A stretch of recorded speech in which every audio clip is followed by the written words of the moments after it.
Convido você a abrir a palavra de Deus em Atos capítulo 23, versículo 11.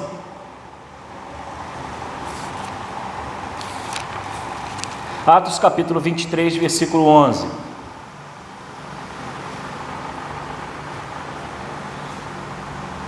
Os que encontraram, digam amém. Diz assim a palavra de Deus, Atos capítulo 23, versículo 11.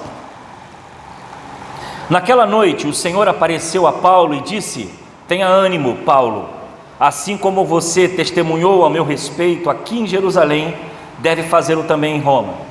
Eu vou ler também, essa é a nova versão transformadora, que eu acabei de ler, e quero ler também a nova versão internacional. Diz assim: na noite seguinte o Senhor, pondo-se ao lado dele, disse: coragem, assim como você testemunhou a meu respeito em Jerusalém, deverá testemunhar também em Roma.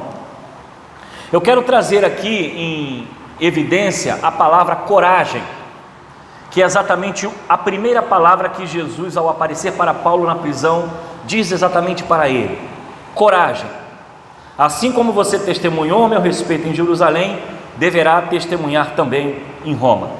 Primeiro nós precisamos entender o que está acontecendo nesse texto. Paulo, nos capítulos anteriores, ele foi acusado de pregar contra a lei dos israelitas. Paulo foi perseguido, foi preso. Paulo foi espancado, exatamente no capítulo 21, versículo 32, por ele estar anunciando a palavra de Deus. Mais à frente, no capítulo 24, Paulo é preso, e ele só não é espancado novamente porque ele se apresenta como um cidadão romano. Ele consegue escapar então do castigo. No capítulo 23, agora, exatamente do versículo 1 a 10, Paulo é direcionado a Sinédrio, a uma conspiração para matar o apóstolo Paulo. Paulo é levado exatamente ao governador Félix para ser julgado, e Paulo então chega a Cesareia. Nesse momento ele está preso, e imagine comigo alguém que estava pregando a palavra, ensinando a palavra, vivendo o evangelho, sendo julgado, ameaçado, torturado, em todos os lugares que ele pudesse passar, que ele pudesse chegar. E agora o que nós deparamos é que Paulo está preso. E quando a nossa mente vai em direção a uma prisão no período de Roma, nós vamos imaginar uma caverna com grades, provavelmente muito úmida, fria, mau cheiro, com pouca luminosidade ou nenhuma luminosidade, ou provavelmente sem nenhuma ventilação. Paulo está num ambiente completamente difícil de estar, preso e provavelmente também com uma alimentação muito ruim.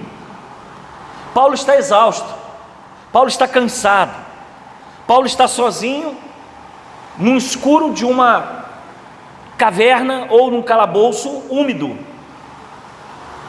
Paulo provavelmente estava cansado de tudo que estava fazendo,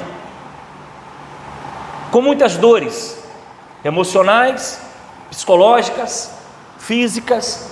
Paulo está vivendo o limite. E nesse momento que Paulo está exatamente no seu limite, na prisão, a Bíblia vai dizer que Jesus aparece para ele. E o texto nos chama a atenção é que Jesus, na versão internacional, vai dizer que Jesus aparece para ele exatamente ao seu lado. Jesus poderia aparecer na sua frente como uma autoridade, ele deveria prestar sua continência, fazer suas reverências. Jesus poderia aparecer por trás, de uma forma em silêncio, no secreto. Mas o texto ele é tão brilhante, tão maravilhoso, a palavra de Deus, que vai dizer que Jesus aparece para ele ao seu lado, ombro a ombro, apoiando. E eu não sei qual era a posição que Paulo deveria estar, se ele estava sentado ou em pé, não sei. Mas imagino comigo que Paulo deveria e poderia estar sentado com as algemas, com os grilhões na perna, com a cabeça arriada, muito cansado, exausto. E Jesus então aparece para ele ao seu lado, penso eu, imagino aqui, fazendo uma conjectura do texto, dando aquela cotovelada para Paulo, dizendo: coragem, levanta a cabeça, não desanima. Esse conforto que vem do alto, nós vamos deparar com Jesus que se faz presente. A Bíblia vai dizer que antes de subir ao céu, ele disse: estarei convosco todos os dias, até a consumação dos séculos. E essa palavra que Jesus se apresenta e diz essa garantia de estar presente na luta, de estar presente na prova, de estar presente nos momentos mais difíceis de nossa vida, ele deu não somente a Paulo, mas ele deu a todos nós. Estarei convosco todos os dias, até a consumação do século. Essa palavra também que Jesus se apresenta e fala, nós podemos observar em Filipenses capítulo 2, versículos 5 e 8, que diz assim: seja a atitude de vocês a mesma de Cristo, que embora sendo Deus, não considerou o ser igual a Deus, ora, algo a que deveria apegar-se, mas esvaziou-se a si mesmo, vindo a ser servo, tornando-se semelhante a um homem, e sendo encontrado em forma humana, humilhou-se a si mesmo, e foi obediente até a morte, e a morte de cruz. O que o texto nos diz é que esse Cristo, esse Deus que se faz homem, ele se preocupa conosco, ele nos ama. Esse Cristo que vai à cruz, que se esvazia e desce da sua glória, não porque foi obrigado a fazer, mas foi por amor. Ele faz isso porque se preocupa comigo e com você. A Bíblia vai dizer que o seu amor, a palavra Paulo vai dizer que o seu amor os constrange, porque é um amor de entrega, é um amor de cuidado, é um amor de estar presente. E quando nós deparamos com esse Cristo que está presente no meio das provações, como está presente agora com Paulo no momento difícil da prisão, e dele estar totalmente cansado e exausto do que ele estava fazendo, pensando em desistir, pensando em parar da própria vida, talvez imaginando: vai entrar um soldado aqui com a espada e vai me degolar, serei amanhã julgado, queimado, torturado, espedaçado, não sei. Provavelmente Paulo estava com uma angústia muito grande. Mas a palavra que vem ao encontro de Paulo exatamente é uma palavra de incentivo. Ele diz: coragem, coragem. E quando nós paramos para pensar que palavra é essa, o que isso quer dizer, nós vamos olhar que coragem é a capacidade de agir apesar do medo, do temor e da intimidação. Deve-se notar que coragem não significa ausência de medo, e sim a ação apesar dele. O contrário de coragem é tida normalmente como covardia. O homem sem temor motiva-se a ir mais além. E aí, quando nós pegamos a palavra coragem, substantivo feminino, vai dizer exatamente: moral forte perante o perigo, os riscos, bravura, intrepidez. Segundo, firmeza de espírito para enfrentar situações emocionais ou moralmente difíceis. E ainda usam um termo interessante, a língua portuguesa. Coragem seria rever um amigo moribundo, ou seja, ver alguém que ama num estado deplorável. É preciso ter coragem. E é o conselho que Jesus dá exatamente para Paulo no momento mais difícil. Ele diz: olha, rapaz, coragem. Ou seja, tenha ânimo, apesar do perigo, apesar do medo, apesar da dificuldade. Tenha bravura, tenha intrepidez, tenha exatamente ousadia, tenha um espírito para enfrentar a situação. E é exatamente essa palavra de incentivo Jesus direciona exatamente para o apóstolo Paulo. E aí, irmãos, quando nós começamos a pensar um pouco sobre a coragem que nós precisamos ter nos dias atuais, é claro que as notícias não são boas, de morte, de desemprego, de economia. As notícias não são boas para nós do que está acontecendo no Brasil e no mundo, e nós não sabemos ainda quando isso vai parar ou aonde vai chegar.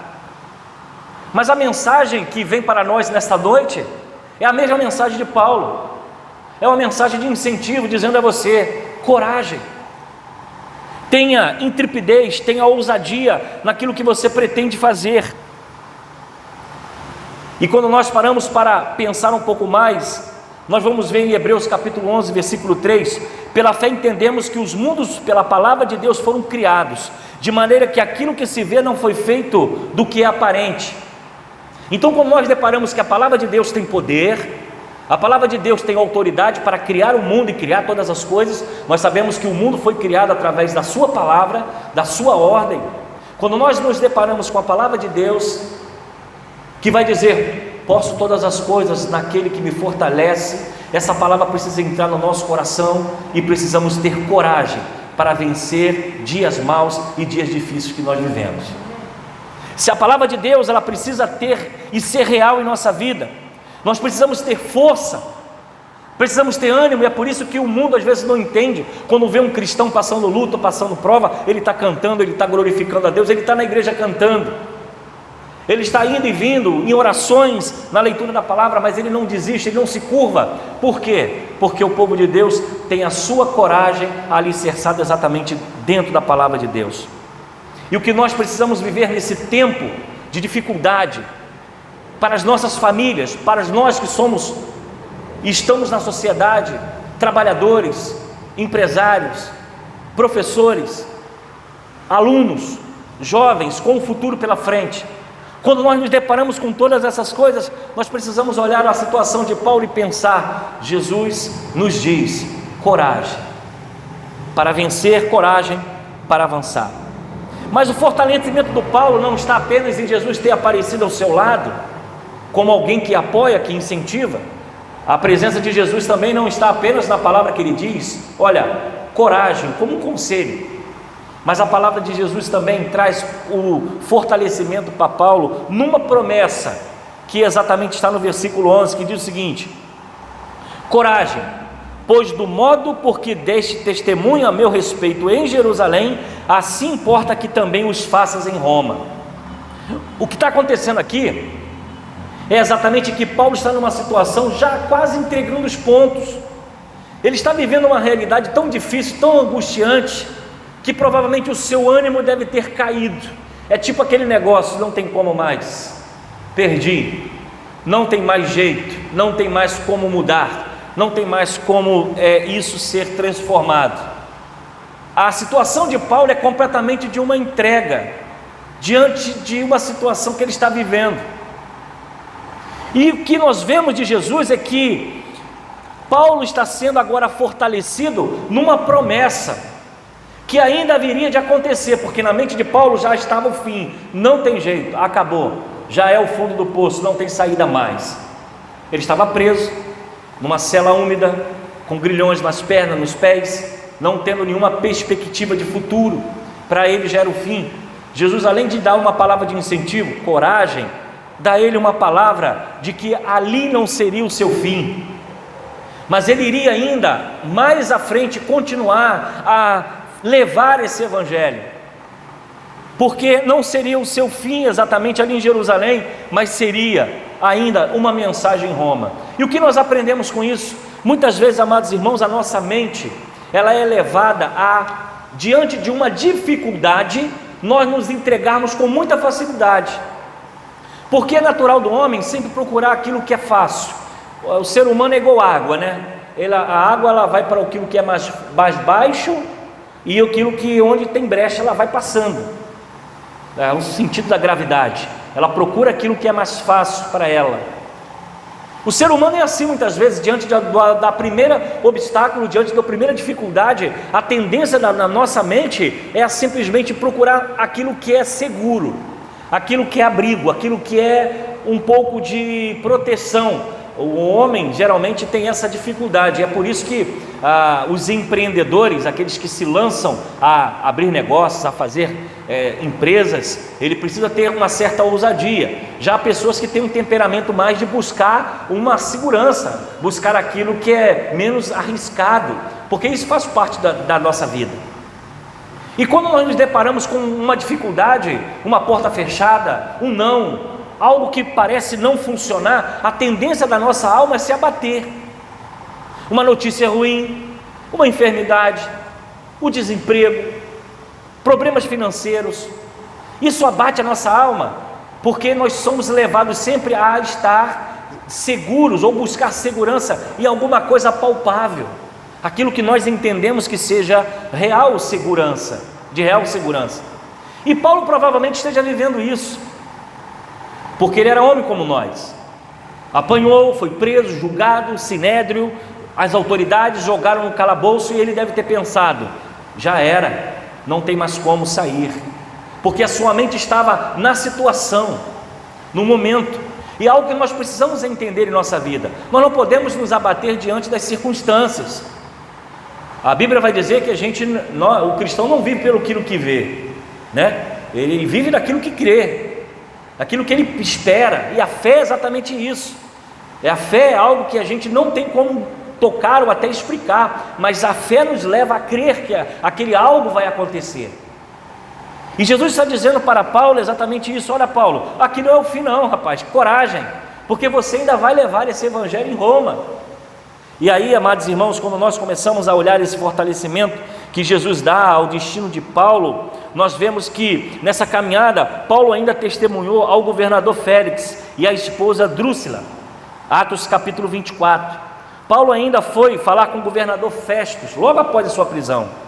Atos capítulo 25. E ainda o rei Agripa e a rainha Berenice, em Atos capítulo 26. Paulo ainda viajou e sofreu naufrágio, no capítulo 27. Paulo vai caminhar, vai continuar ainda a andar para Roma, ele ainda tem oportunidade de pregar, você vai ver isso em Atos capítulo 28. E ainda depois de tudo isso que Paulo passa, ele ainda vive 2 anos de sua vida normal, vivendo em uma casa, até que chega o dia da sua morte. O que Paulo entendia ser o fim, Deus ainda tinha promessas para ele. O que Paulo entendia ser o último dia da sua vida, ou provavelmente a última semana, Jesus ainda tinha promessas para ele. E a palavra de Deus para nós nessa noite é que Ele tem promessas para cada um de nós. Há um propósito de Deus para a nossa vida. Há um tempo para todas as coisas debaixo do céu, tempo para nascer, tempo para morrer. Mas há um propósito, antes mesmo de você nascer, Deus já sabia quem você era e quem você seria. E se nós estamos aqui nessa noite, aprove Deus nos trazer para esse culto. Infelizmente muitos durante esse período de notícias ruins e de pandemia perderam a sua vida. Profissionais, pastores, líderes, membros, não de nossa igreja, mas que conhecemos.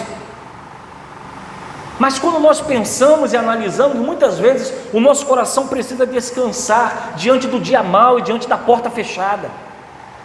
Deus nos chama nessa noite a ter coragem e autoridade sobre aquilo que muitas vezes se levanta contra nós. Essa convicção de que estarei convosco todos os dias até a consumação dos séculos é a garantia que, meu irmão, na sua luta, na sua provação, diante das dores que você passa na vida, Jesus está ao seu lado.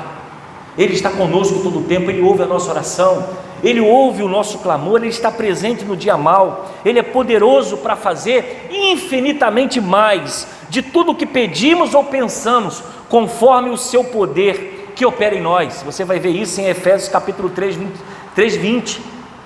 E essa convicção é que nós precisamos carregar nesses dias de notícias ruins, de notícias que muitas vezes abatem o nosso espírito, porque é um propósito de Deus para a nossa vida.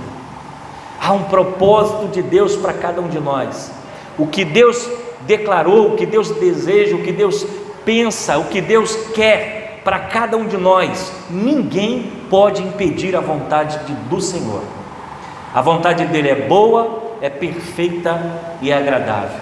Então, mesmo diante talvez de uma situação que a sua alma venha a se abater, pense como Paulo.